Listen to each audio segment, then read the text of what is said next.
Much of music theory is about understanding the intervals between notes, which are labeled using numbers called scale degrees. So let me show you how they work. And we'll start with the key of C as an example. The notes in this pattern are C, D, E, F, G, A, B, C.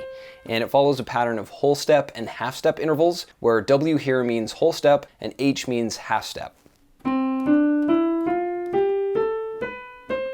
Now, as you play the scale, you can think of it in a couple of ways. As a specific sequence of notes that we refer to using letters, C, D, E, F, G, A, B, C, or as a general pattern of intervals that happens to start on C, which we label using numbers 1, 2, 3, 4, 5, 6, 7, 8.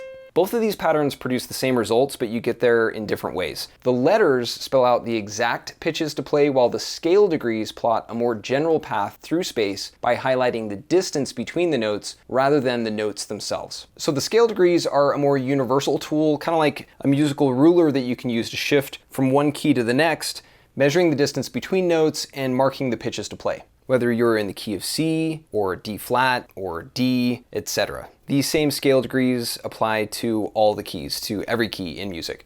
So these numbers, these scale degrees, like I say, are like a ruler. Only it's not a regular ruler meant to measure physical objects like a pencil or like a rock. Instead, it's a musical ruler marked by unevenly spaced numbers that give it a weird look. But this weird spacing is totally natural because it's caused by the intervals that form the major scale itself, which is why it's unlike a normal number line, so the integers aren't evenly distributed but are offset by large and small gaps instead. Or at least the main scale degrees are spaced this way, those that mark the major scale, though really every interval of the chromatic scale has its own label, including the ones that are skipped in the major scale pattern. And these scale degrees are written as numbers but with extra sharp and flat symbols, just like some of the letter names for notes have extra sharps and flats as well. Sharp means higher in pitch, flat means lower in pitch. So the scale degree just below 2 is flat 2, and below 3 is flat 3, etc. Or you could say, for example, that this is a sharp 6, and this is a sharp 5, and so on. And though the number symbols that result form an odd-looking sequence, it makes sense once you know the logic. The numbers basically favor the major scale, although every interval is also labeled to fill in the gaps. And we use this kind of musical ruler to understand and describe note relationships in any key, again, just by shifting the numbers to align with the notes in various keys. So this is at least an intro to scale degrees and the number symbols we use to label them.